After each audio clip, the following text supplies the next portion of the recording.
Hello friends good morning केमिति अच्छे समस्ते मु भगवान को पाखे प्रार्थना कर समस्ते भलरे रहतु। तो काली मु किसी वीडियो अपलोड करि पारिनी कहीं काली मोर घर काम रही ता सहित ऑफिस काम तो मते टोटली टाइम हेलानी किसी वीडियो शूट करने। तो आज मु भावी किसी नुआ जिनस आपण पाखक आनिबी जोटा कि मु आज प्रिपेयर करी दही तरकारी। तो दही तरकारी केमती प्रिपेयर हो चलतु देखा कहीं मु भाविली कि दही तरकारी आइटमटा आपरे सेयार करी कहीं यहाँ बहुत हेल्दी आइटम आदि आप वन्स वीकली थरे खाऊँ देहपाई बहुत प्रोटीन विटामिन आसता है जमती कि या भितर vitamin A vitamin D iron calcium phosphorus probiotic सबु प्रकार विटामिन या भितर भरिकी रही है। तो आपण मैंने दही बैगण भी खाइथिबे दही कांजी खाइथिबे किंतु दही तरकारीटा भी बहुत भल ता भितर सब वेजिटेबल आसूची। भद्रक साइड्रे तो यहाँ बहुत फेमस किंतु एपटे कटक भुवनेश्वर साइड्रे बहुत कम लोक जानी दही तरकारी कहीं मु भावुची ये कि मुझे दही तरकारी ऑफिस को लेकिन जाए मोर ऑफिस कलीग माने कहती कि बहुत टेस्टी अच्छी आमको भी रेसिपी शेयर कर तो आमे भी घरे तैयारी करि परिबु। तो से भाविली कि जदि यूट्यूब रे मु छाड़ी माने रेसिपी करिकी दउची तो समस्त हेल्पफुल हो पारिबो। आउ गोटे जिनस कहबी कि जो मैंने मो चैनल को लाइक सब्सक्राइब करना तो प्रथमे चैनल को लाइक सब्सक्राइब कर दिंतु एंड सब वीडियो को लाइक करंतु आउ शेयर मध्य करंतु। तो आपण मानक सपोर्ट रहिले मु आगु को जाई परिबी आपण मानक सपोर्ट मो पई आशीर्वाद। तो मु आशा करुच्ची कि मो चैनल को लाइक करेंगे सब्सक्राइब करेंगे एंड शेयर मध्य करेंगे। आउ चलतु देखा आज दही तरकारी केमिति प्रिपेयर होची।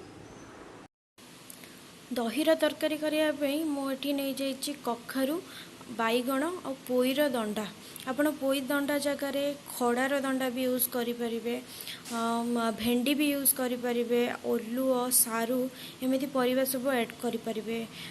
चाहिए भी खाली आप भेंडी रे दही देकी करें ना दही बैगण आप समस्ते तो जानी थे दही बैगण प्रोसेस। तो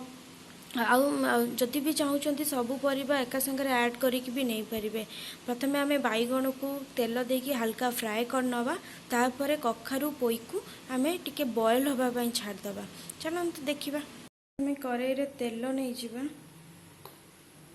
अल्प तेल नवा बैगण को खाली फ्राए करने लुण और हलदी को ऐड कर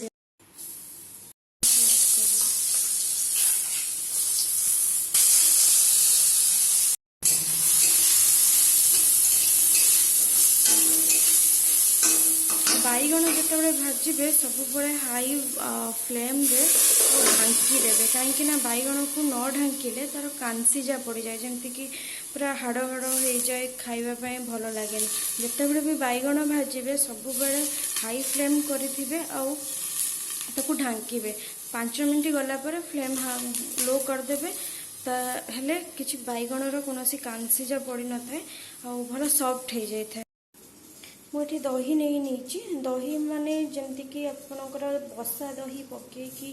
से लहुणी बाहर करते घी करने जोटा लहुणी बाहरी सारापर जो दहीटा रही जाए सेटा ही तरकारी करने मुझे ता सहित आपड़ जदि चाहिए मार्केट रू भी दही आणिकी जोटा बसा दही मिलूँ से पानी मिसेकी ग्राइंडिंग करके भी पूरा पतला करें यहाँ बहुत टेस्ट लगी था। आप दही बैगण भी खाइथिबे दहीर कांजी खाइथिबे बट ये दही तरकारी करके खाइबे यार डिफरेंट टेस्ट रही है। लुण हलदी गुंड ऐड कर आम भल भाव फेंटी देवा जदि आपन को बेसी खटा पसंद नथिबो हल्का हाफ टी स्पून चीनी भी मिसई पारे बट मुझे चीनी मिसौनी कहीं दहीटा खटा बेसी नहीं जदि बिल्कुल भी खटा नथिबो आपन टिके आमचूर पाउडर भी यूज करें जदि आमचूर नहीं छोट आंबुल घरे थो तो आंबुल भी आप यूज करें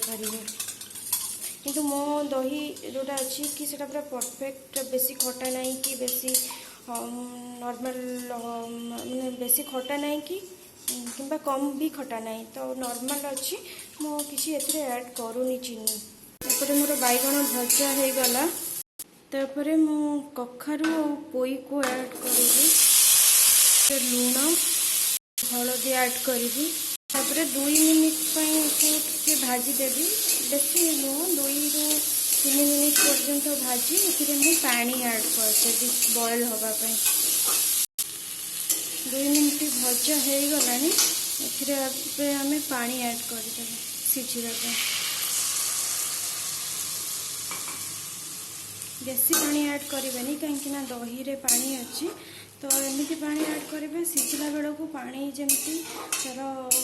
क्वांटिटी कम हो जाए आम छाड़ीदबा सिझा दही रे छुंक देवाई मुझे किसी क्रस्ट रसुण फुटण सुखिला लंका आ भुर्संग पत्र नहीं जाइए देखु कखारू आ पोई पूरा बॉयल हो जाए बाहर करनवा कड़ाई रे आमे तेल ऐड करिवे अल्प तेल जिते कम तेल भी यूज करि परिबे एतरे कोनोसी भी कम तेल यूज हेले किसी जना भी पड़ न थाए तेल गरम हो गलानी एथिरे पंच फुटण और लंका ऐड कर देबे रसुण ऐड करिवे मन रखिबे रसुण को बेसी भाजीबेनी जस्ट पकेइबे हल्का हेतिबो तापर पत्र ऐड कर देबे कर सारा पर दही ऐड करवा मन रखु दही जितेबाला ऐड करेंगे से हाई फ्लेम रखिथे आउ हाथ चलेबा बंद करें जदि हाथ चलेबा बंद करेंगे ना दहीटा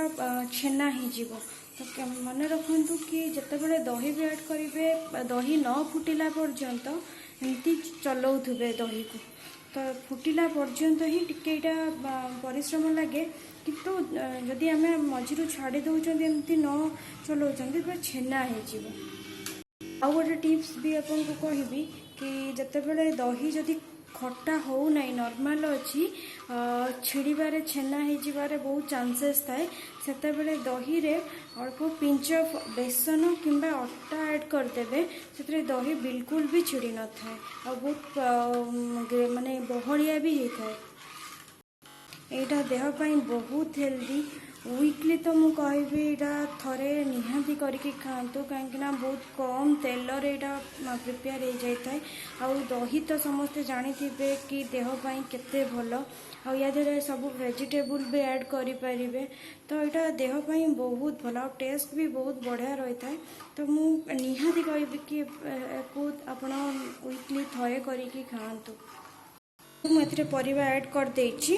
आउ यार बहुत बढ़िया कलर भी आसी 5 ରୁ 10 मिनट आउ टिके फुटिला परे हमें यार फ्लेम टा को ऑफ कर दबा तापर हमर रेडी हो दही तरकारी और दही तरकारी देहपाई मु प्रथम भी कही आसी कि यहाँ देहपाई बहुत भल कहीं या भितर vitamin A vitamin D calcium iron phosphorus probiotic मतलब बहुत प्रकार जिनस या भितर थाए जोटा कि देहर हेल्थ बोन स्किन हेयर पाई बहुत प्रॉफिटेबल होता है तो निहाती भाव आप घरे तैयारी करंतु आउ निजे करके खाई मते कमेंट माध्यम जनातु कि केते टेस्ट लगुच फाइनाली मोर रेडी हो गला दही तरकारी मुझे गार्निशिंग ऊपर जीरा और लंका गुंड पकई देची भजा जीरा लंका गुंड तो देखु केते सुंदर देखा आ टेस्ट भी बहुत बढ़िया रही है आपण मैंने निहाती घर तैयारी करंतु खातु आ कमेंट माध्यम मत जनातु कि केमिति यार टेस्ट अच्छी हाँ आउ गोटे कथा कहया भूलि निहाती मो चैनल को लाइक सब्सक्राइब और शेयर करने को भूलिबेनी आपण भी रेसिपी तैयारी करके खातु अन्य मानक सहित भी शेयर करंतु रहिले जय जगन्नाथ।